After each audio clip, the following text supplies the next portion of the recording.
Ladies and gentlemen, welcome back to Gaming with me, Tony. Let me start by saying happy Friday to all of you.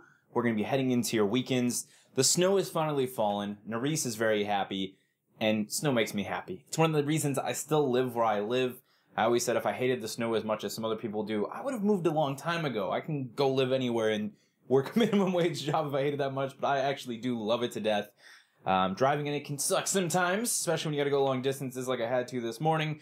But when you get home, the snow has fallen, you sit down with a warm cup of cocoa, play some video games. Life feels pretty damn good. So today we're going to talk about some video games because last night the Video Game Awards once again kicked off. And I do want to give a round of applause to Jeff Keighley and the entire team. I genuinely feel like the show has been improving each and every year. But more importantly, I feel like this year it really went out of its way to embrace the concept of actually rewarding the people behind the games we make.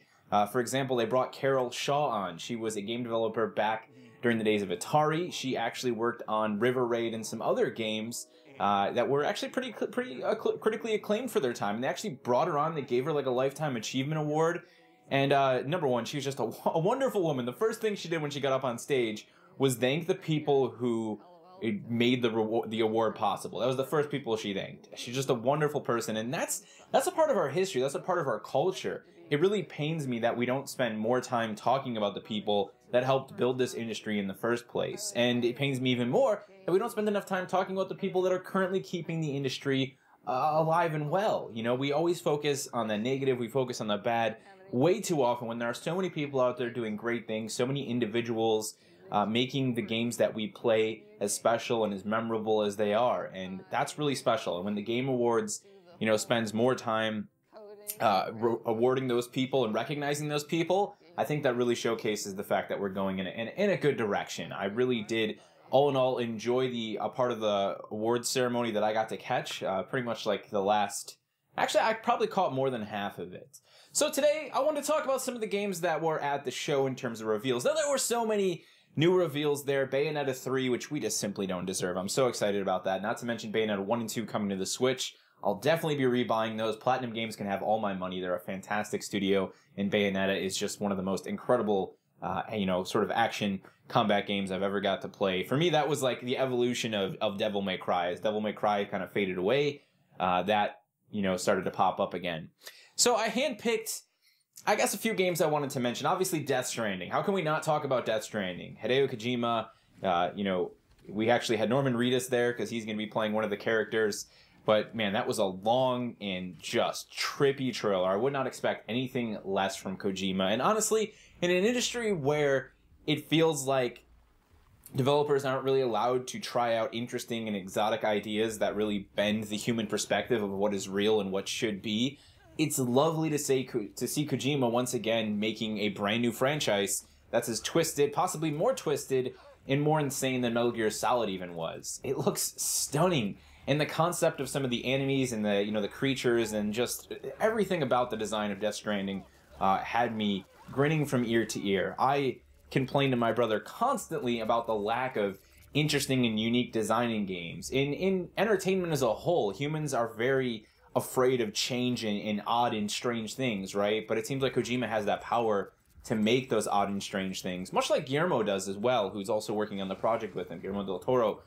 So I've always loved to see people like that creating projects that people are excited about before they even get their hands on them. I mean, there's not too much I could sit there and point out all the little bits in that trailer, but go check it out for yourself. Kojima has said in the past it's going to be sort of an open world action survival game, so I don't think he's stepping too far out of his shoes in terms of the games he designs, but no doubt it'll be loaded with new mechanics and interesting concepts, and I'm sure it'll defy all of our expectations and possibly even Kojima's own expectations. He is somebody who definitely likes to break his own personal ground. Now, another one that stood out for me is another game from Campo Santo. I forget the name. It's going to be up on screen. Valley of the Gods, I believe it was. It's another sort of narrative-driven experience, much like Firewatch. And I loved Firewatch. Firewatch was short, but sweet and very special to me. One of the most powerful and I think crafted narrative experiences we've ever seen. It was just a true joy to play that game. And the basic idea for Valley of the Gods, I hope I'm saying the name right, is that you're actually recording a documentary in Egypt. Dude, sign me up, man. I'm sitting here playing Assassin's Creed for the past 2 weeks now. Guys, we need more stuff taking place in Egypt. I want to explore there. I want to be there. And now Campo Santo's doing a narrative-driven game where you're filming a documentary in Egypt. I love you, Campo Santo, and I hope your game does incredibly well, and I can't wait to get my hands on it.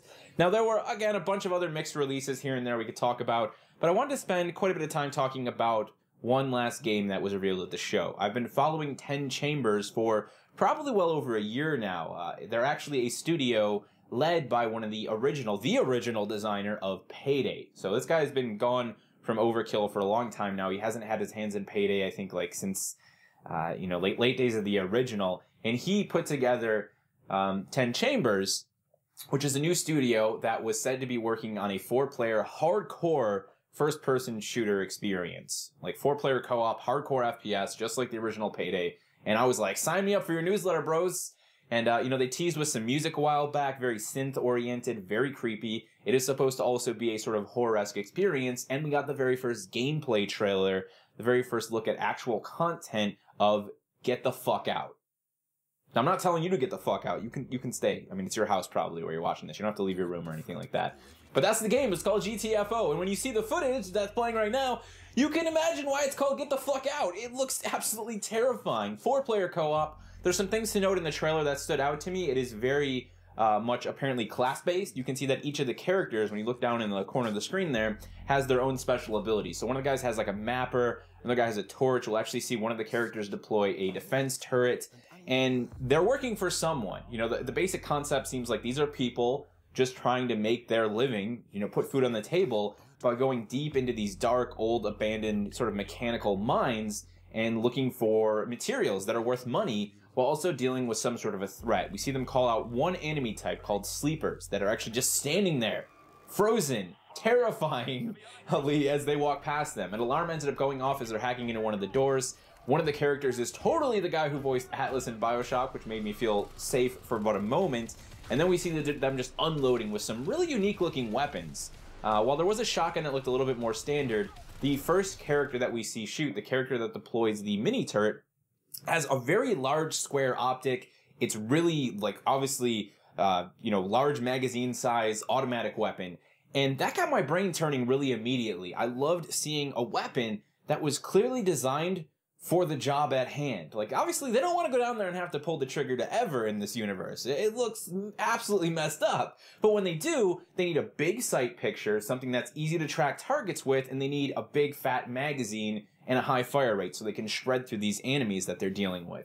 It looked absolutely bonkers. And guys, as much as I know 2018 is likely going to be the year of PlayerUnknown's Battleground style games, Battle Royale games, which I'm okay with, make more of them, especially if they're much like the Dying Light one that got announced that I'm really excited for. Experiment with that franchise, with that genre, no doubt about it. But I'd love for 2018 to be the year that we see the return of more great co-op experiences. I know people love single-player, and I'm hoping there's a bunch of great single-player games. Obviously the team Campo Santo's making one. Bethesda had an entire trailer dedicated to the preservation of single-player story-driven games going forward. But man, do I love a good, hardcore 4-player co-op experience. And this one just looks like the perfect melding of all of the right things. I loved the synth soundtrack.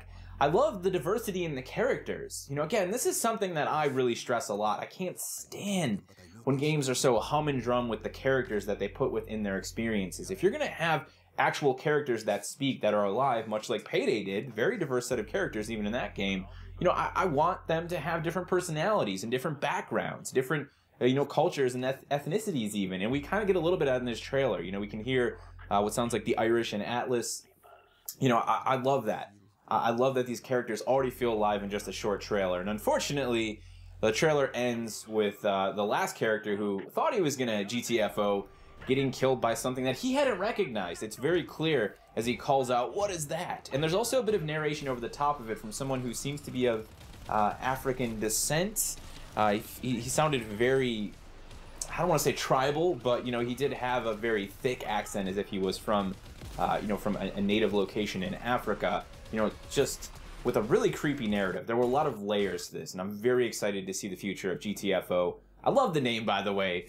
As serious as the game looks with its atmosphere and its sound design and its setting, all I could think in that entire thing was like, fuck, fuck, fuck, fuck, fuck, oh fuck, oh fuck, oh fuck, so Get the Fuck Out. totally on board with that. It's going to be funny when people start talking to one another about that game. And can you imagine the kids on Christmas who, just hit like 15, 16, asking their parents, Mom, Billy and Dave and Jerry, they're all getting GTFO. I want to get a copy of GTFO. Can you buy me a copy of GTFO for Christmas? What does GTFO stand for? Get the fuck out! That kid's grounded for a week. So, there was a lot more stuff at the Game Awards, and if you guys want to talk about some of the things that excited you about the Game Awards and leave your overall thoughts, feel free to go ahead and do so right down in the comment section below. I'm going to go rewatch the Death Stranding trailer about 1,000 times over, rewatch the GTFO trailer, and just in general be really excited for the future of the industry and the future of gaming. Thank you to, again, everyone who made the Game Awards happen as they did last night. I think, again, it was a great step forward for the industry to embrace the positivity, to reward the creators that make the experiences that allow us to have so many fantastic memories. Stay positive this weekend. Thank you guys so much for watching. And as always, remember to play smart, remember to play to challenge yourself, but most importantly, remember to play for fun.